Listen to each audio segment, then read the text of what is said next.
I know you're right, but come on, baby, it's me. I was right once. Remember that?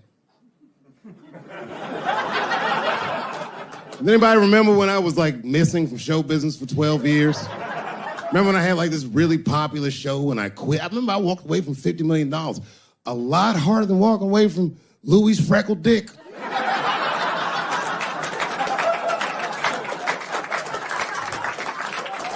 I didn't know that I'd ever work again. And yet here I am tonight. Did my dream die? No. I remember that shit.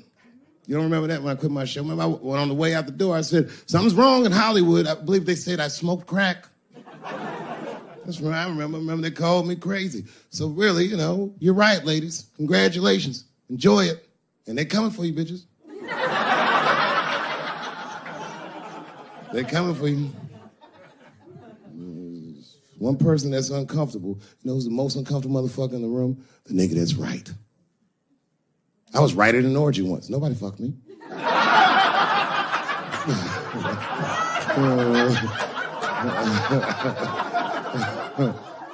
was just walking around like Tom Cruise at the movies, just looking. And ruined the whole orgy by accident. It's easier to ruin an orgy than you think. All you gotta do is wait for it to get kind of quiet and then go, ew.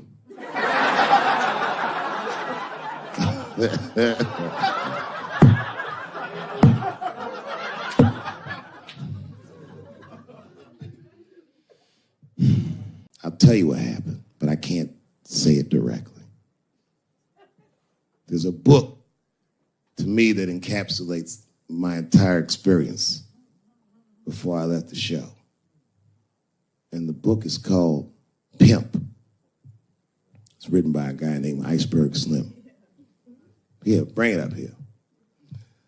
This is Matthew. Matthew is from France. He's white. And yet, he has an original copy of this book written by a black American who was a pimp in the 40s. Iceberg Slim, his real name was Robert Beck. He got the name Iceberg because he was in a bar in Chicago and there was a shootout in the bar and a bullet went to this nigga's hat and he still finished his drink. Pimps love shit like that. They said, man, you ice cold. And he said, I like that. And it stuck. This book is so heavy in the front. It has a glossary of pimp terms because the ideas are so foreign to the American ears.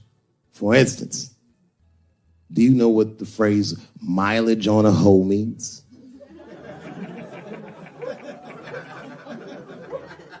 Of course you don't. Mileage on a hoe is a very wild concept. It means that pimps understand there's a finite amount of bad shit a person can do before they'll lose their fucking mind. And a good pimp can look at a woman that he's never seen before and call it, she's good for 500 fucks. That's her mileage. Anything over that, that bitch is gonna spill. They do it to you. Why the fuck you think most of us work from 9 to 5? 9 to 6 might kill a bitch.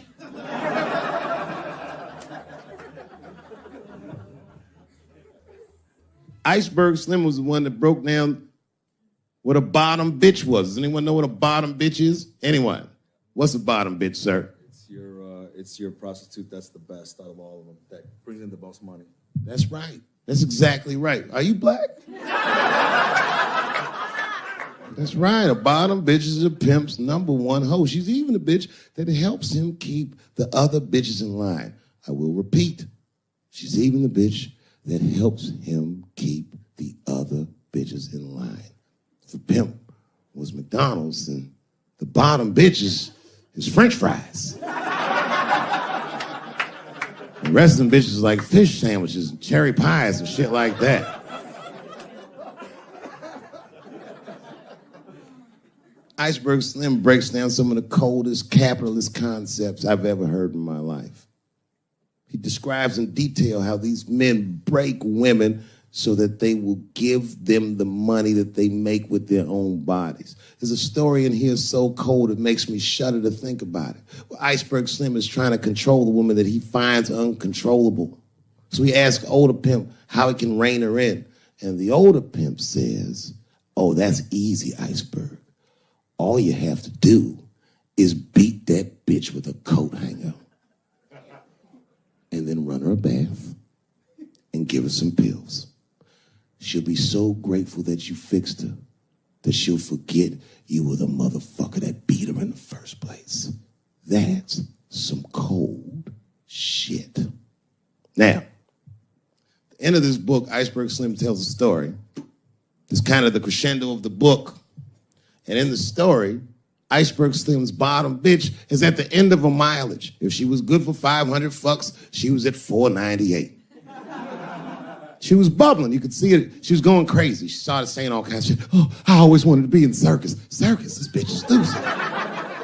I can juggle too, you know. Juggle? He had to let her go. It's hard to let her go. A bottom bitch go. And he wasn't ready to let her go because his organization couldn't handle losing her. But she didn't know that. She didn't know how important she was. So what he did was he called her to a diner.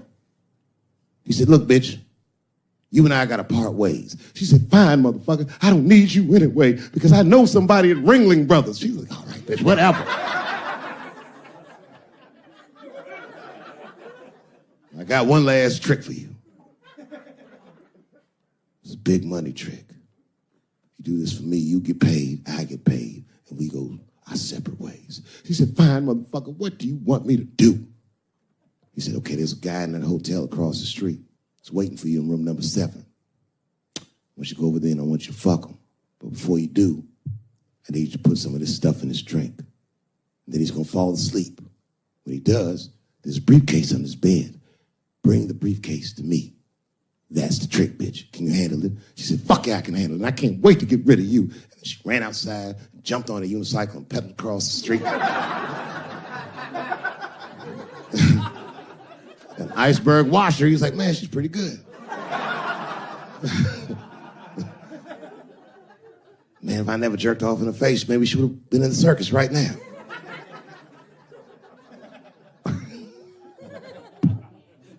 And she runs up to the motel steps and she disappears in room number 7 and she's gone for a real long time. Real long time. So long, in fact, that Iceberg got a little worried. But then, suddenly, she came back. He said, what's going on, bitch? Where's the briefcase? She said, I didn't get it, Daddy. He said, what do you mean you didn't get the briefcase, bitch? What's wrong with you? She said, oh, I did everything you said, but that man don't look right. Something wrong, Daddy. He said, what do you mean something's wrong, bitch? Did you put that stuff in his drink? She said, I did everything you said, Daddy. I put all of it in his drink. He said, wait a minute, bitch. Wait a minute. You put all of it in his drink? Now he had to see for himself. So the two of them go across the street to the motel, and they go into room number 7, and on the bed, laying lifelessly, is the white man that she was supposed to fuck. And Iceberg said, you right, bitch, she don't look good. What the fuck? So he called a friend of his that was a doctor that was close by. And the doctor came in, gave the guy a thorough examination, and told them both what was obvious. Slim, this motherfucker is dead. Oh, God, Daddy. Oh, no. Oh, no, we killed him. He said, calm down, bitch. We didn't do anything. You killed this motherfucker. And then he reached under the bed and he grabbed the briefcase. He popped it open. It was filled with money. More money than any of them had ever seen. And Iceberg took a little bit of the money and gave it to the doctor, and the doctor left discreetly. All right, bitch, let me think.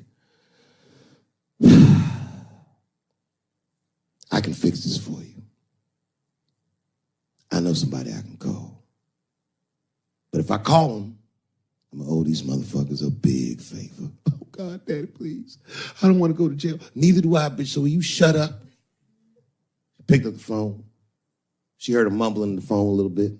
He hung up the phone, and she was pacing the room, and he was just standing there cool, and they were waiting, and then suddenly, a van pulled up downstairs.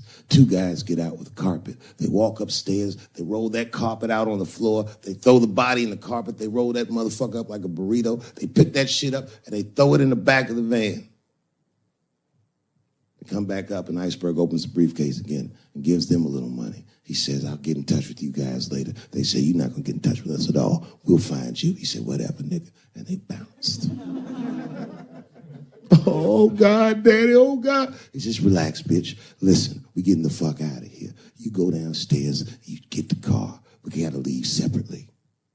She went, she got the car. Iceberg grabbed that briefcase, waited a few minutes, looked out the window, and then he went down with her. They both got in the car, and they drove off. She was a blubbering mess. Oh, he did all this shit. He said, I told you, bitch, we didn't do anything. You killed a motherfucker, and I cleaned him up. And now we got us a secret, okay? I know I'm not going to tell, bitch. It's you? Oh, no, I ain't going to tell. He said, all right, baby, cool. I'm going to need you to stay with me for a while till this shit cools down. She goes, okay. That's the game. That's how the whole shit works, ladies. You understand? This bitch was at the end of her mileage. She was at 498. She ended up tricking for Iceberg for another 6 months. She must have turned another 200 tricks for him. Do you understand? That's some cold shit. And the cold shit about it is that the dead guy on the bed wasn't even dead at all. This motherfucker was just a friend of Iceberg's acting like he's asleep. The doctor wasn't a doctor. It was a motherfucking butcher that happened to have a white coat. And the dudes who came in the moving van clothes was dressed like movers because they were movers. Iceberg had gotten a new apartment. And the bag of money was Iceberg's money in the first place. The money he got from all those women. That's a cold game. That's the motherfucking capitalist manifesto. And that's why I went to South Africa. So now we got us a little secret, bitch. Funny till it happens to you. 3 months, a mere 3 months after that terrible attack that Chris Rock endured, I was on stage at the Hollywood Bowl, and a lunatic jumped out of the crowd and attacked me. Now, I gotta tell you, if it happens to you, you don't even know what the fuck is happening. It was like slow motion. I just looked over. I don't know this nigga. And I was looking, I said, oh my God, I'm being attacked. And this motherfucker was ragged. He jumped at me. He was like, ah! I'm old, but I'm fast. I caught this motherfucker's head with my hand and pulled his hoodie over his eyes. I can still feel his head in my hand. It was spongy. He had been growing dreadlocks. Not the beautiful dreads that Rastafarians grow. These were accidental LA homeless dreads. This shit had leaves and sticks and bottle caps and shit in it. Some kind of grease. I was like, ugh, like this. And then I fell down. And he knocked me all the way on the ground. And I was like, man, this is a bad situation. I'm like, I don't know if I'm gonna die or what's gonna happen. But in that moment of vulnerability, you know what occurred to me that had never occurred to me before in my life? In that moment, it occurred to me that bodyguards should not wear dress shoes to work. Travis. This nigga Travis came out slipping and sliding on some kind of beautiful loafer and fell flat on his back. Pop. I said, oh my God. Now both of us are down. I gotta handle this shit myself. So I popped right back, boom. And then the kid that knocked me down, he popped out, boom, and we looked at each other and realized at the same time, I was bigger than him. And that motherfucker took off running. And I started to chase him, and I said, fuck him. I picked the microphone up. I said, I'm gonna finish this show now. That's right.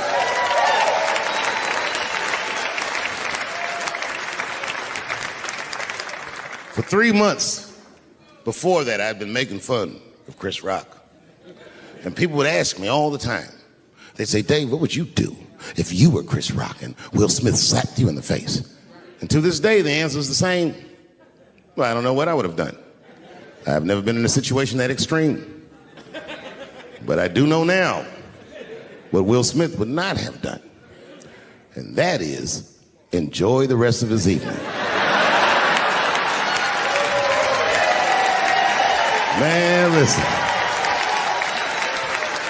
We gave that kid a good wall. We was whooping his ass. Not we, I mean, I was on stage trying to think of a joke to tell, but they was beating this nigga up right behind me. Everybody could see it. Everybody could see it. And I'm sitting up there trying to think of what to say. And I'm tongue-tied. Me, of all people, can't think of anything to say. Look at my karma. Just that moment. Of all the people in the world, Chris Rock walks from backstage, walks up to me in front of 20,000 people, grabs the mic out of my hands and looks at the crowd and goes, "Was that Will Smith?" Man, motherfuckers fell out of their chairs laughing. I was standing there looking stupid. I was fucking furious, because I'm thinking in my mind, nigga, this is my attack. You got attacked 3 months ago. Now you have jokes. So I snatched the mic back from Chris and tried to get one off, but my shit did not go good at all. I didn't know what to say. I was just like, it was a trans man. And the crowd was like, boo. It's LA, we like trans people, boo. I know, I felt so bad. I felt so bad. But I know why I did it. You'd have to be there to understand, but man, when that guy tackled me, it was like it's like a movie or something. You gotta picture this. Picture a famous person you like. Every famous person you could imagine was at that show. It was like the biggest night that Hollywood had ever seen. And when that guy tackled me, he cleared the bleachers. I had to watch the tape afterwards to know this happened, but as soon as he tackled me, Jamie Foxx was the first motherfucker that jumped out of the crowd. He was wearing a white cowboy hat like he knew this shit was gonna happen to him. Never seen this nigga in a cowboy hat before. And Jamie started chasing that motherfucker around like any given Sunday.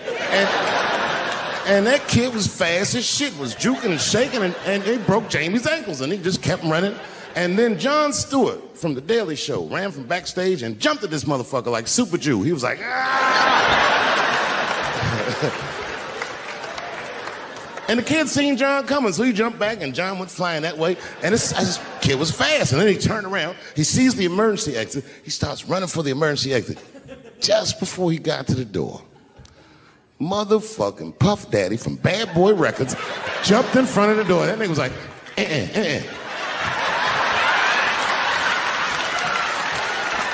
Boy,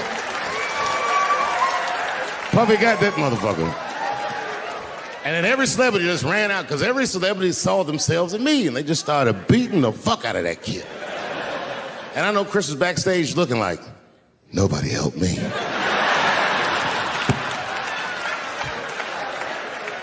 Everybody hates Chris.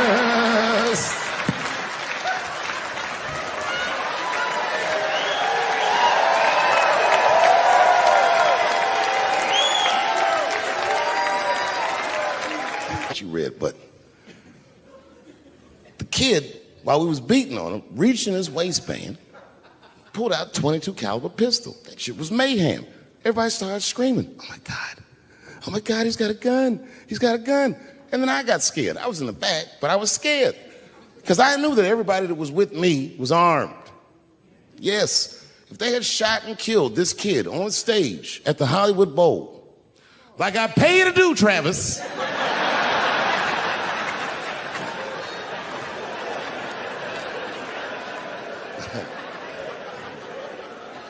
but Travis G'd up. Travis wrestled the gun out of the kid's hand, and then he took it like this and tried to change.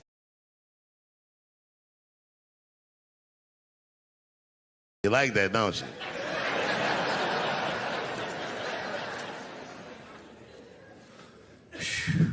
Okay. Before I did Killing Him Softly, when I was 22, HBO gave me the biggest opportunity of my life at that time. They gave me a half-hour special, but this shit was not like a special, you know what I mean? It was like, it was generic. It didn't even have a title. It was just Dave Chappelle. And I shot it in San Francisco at a place called Broadway Studios, which is on the second floor of a building. And beneath Broadway Studios is a nightclub.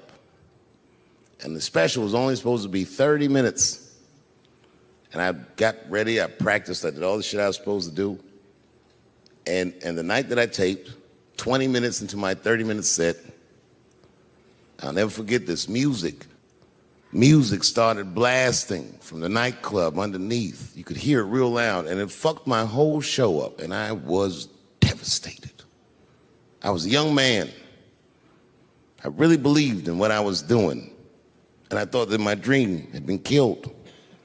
So when I got off stage, I ran down the steps to the alley behind Broadway Studios, and where the control trucks are parked, and I kicked that motherfucking door open, and I started yelling at all the producers. I was nobody in show business, just a guy that believed in myself. I said, man, you fucked everything up. That fucking music, what the fuck were you thinking? And there was a guy who was a big-time producer, I ain't saying no names, and he stood up, and he said, hey, kid, sit the fuck down.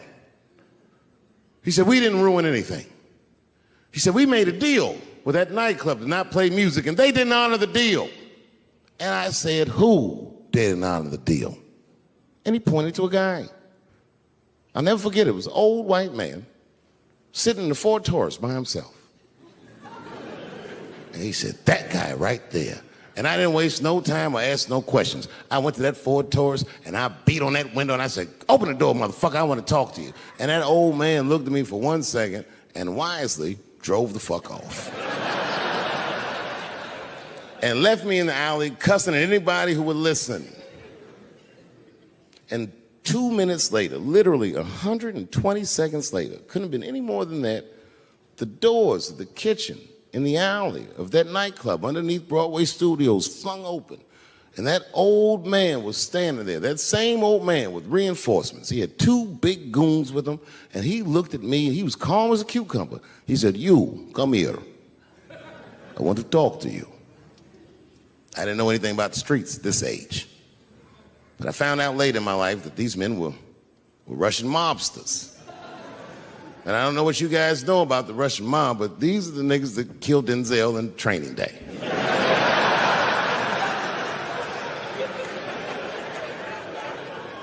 And all the producers knew what I was up against. They said, Dave, do not go in there. And I said, fuck y'all. And I walked right into that kitchen, and they closed the doors behind me, and it got dark as fuck in there. And I knew, I'm not dumb, I knew I was in a bad situation.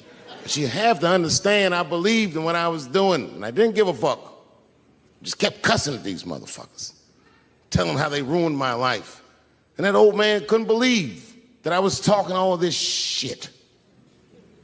And as soon as I took a breath, he stopped me gently. He said, hey, kid, listen. Your friends lied to you. He said, we made a deal, but your friends never paid me.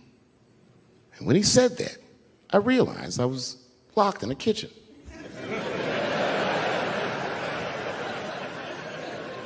I realized he was telling the truth, which would make me wrong. And the very moment that I realized I was wrong, for the first time, I was afraid. You see, it's a funny thing if you believe you're absolutely right. You can get drunk off the feeling of how right you are. That's why gay people are so mean.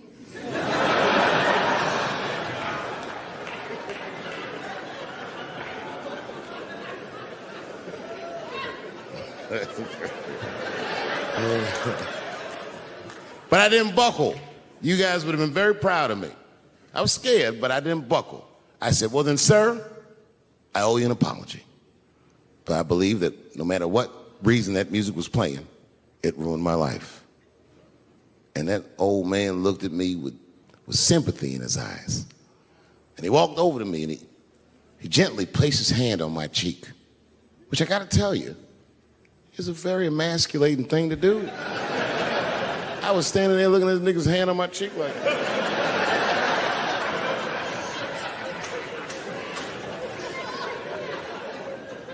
And he said, on my cheek, real soft.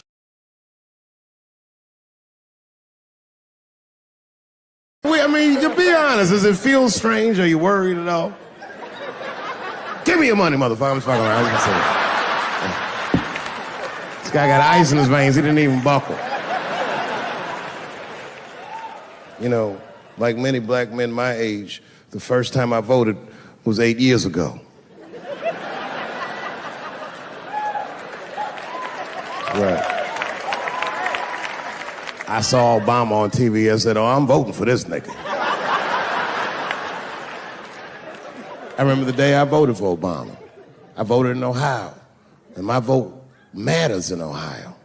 Ohio is a battleground state, but when I pulled up to the polls, all the soldiers were in line. There were so many black people in that goddamn line, I didn't even know it was the polls. I thought it was a check cashing place.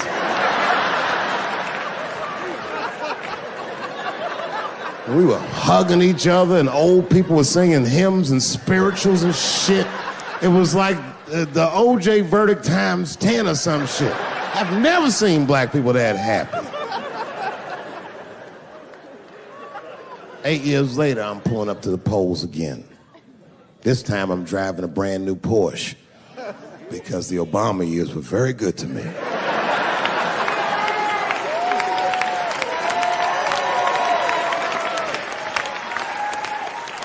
I was early voting, and when I parked my car, I figured out something that it would take the rest of the country another week to figure out. I understood that Donald Trump was going to be our next president because in Ohio, unlike D.C., you could see the results in the parking lot. Saw these goddamn pickup trucks and tractors and shit.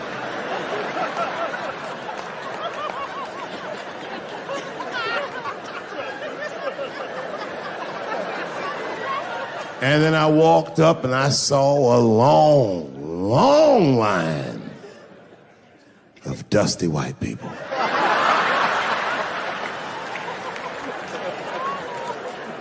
Yes, ladies and gentlemen, these were the poor whites. And I must tell you, I've never had a problem with white people ever in my life. But full disclosure, the poor whites are my least favorites. We've gotten a lot of trouble out of them. And I've never seen so many of them up close. I looked them right in their coal-smeared faces. And to my surprise, you know what I didn't see? I didn't see one deplorable face in that group. I saw some angry faces and some determined faces, but they felt like decent folk. No, they did. In fact, I'm not even lying, and I didn't sound fucked up, but I felt sorry for them. I know the game now. I know that rich white people call poor white people trash. And the only reason I know that is because I made so much money last year, the rich whites told me they say it at a cocktail party.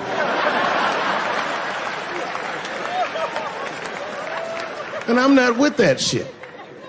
And I stood with them in line like all of us Americans are required to do in a democracy. Nobody skips the line to vote. And I listened to them. I listened to them say naive, poor white people things. Man, Donald Trump's gonna go to Washington and he's gonna fight for us. I'm standing there thinking to my mind, you dumb motherfucker.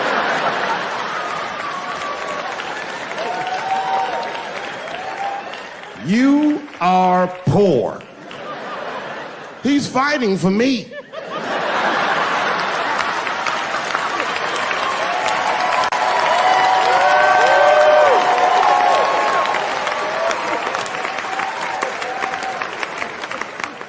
And they all looked at me. They could tell who I was voting for just as easily as I could tell who they were voting for. But do you guys know what we all had in common? Not one of us, not a single one of us, looked like we felt good about what we had to do in that booth. We were just doing our goddamn duty.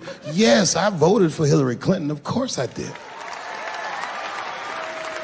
I voted for her because I liked what she said vastly better than I liked what he said. But to be honest with you, at that point, that shit was like watching Darth Vader do the I Have a Dream speech. That bitch is mean as hell. She'd already Karate Kid swept Bernie Sanders' legs from underneath him. Boy, it was hard voting for that shit. But it was the lesser of the evils. I know you were a Clinton supporter, Miss. I am sorry to say like that. It didn't feel bad voting for her, but it didn't feel as good as it should have. She was gonna be our first woman president. They were gonna make coins out of this bitch.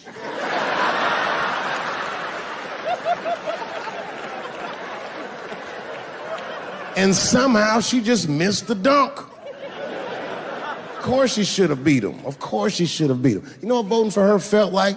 It was bittersweet. It felt like I was lucky enough to eat Halle Berry's pussy. And whilst I was doing so, she fucking farted in my face, man.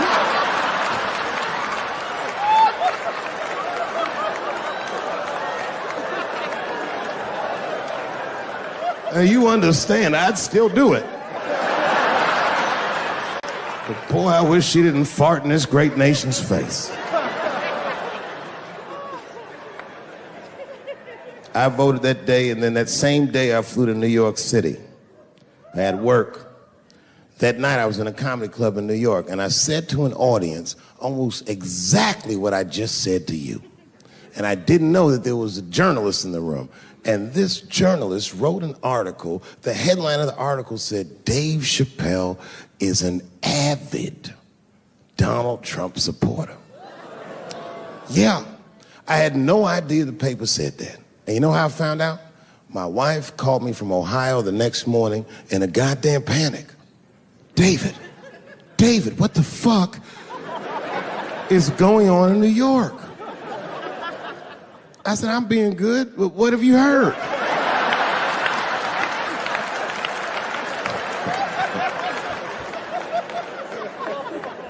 And my wife said, the paper is saying that you're a Donald Trump supporter. I was like, whew.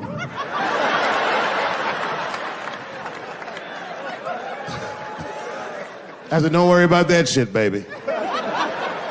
Nobody in their right mind would believe that. And she said, no, David, people believe it. And then she started reading the comments to me.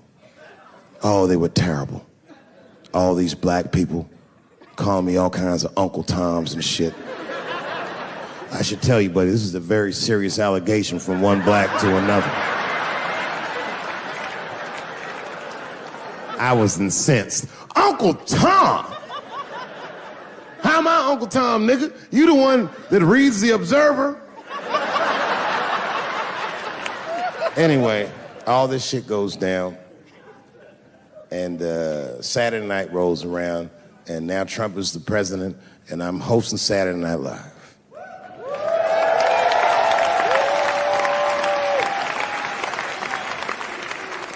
And I didn't really prepare my monologue. I just kind of winged it. And at the end of the monologue, I don't even remember what I said. I said something like, fuck it, we're historically disenfranchised, and we're gonna give him something about we're gonna give him a chance if he gives us a chance. I don't know what I said, but whatever I said.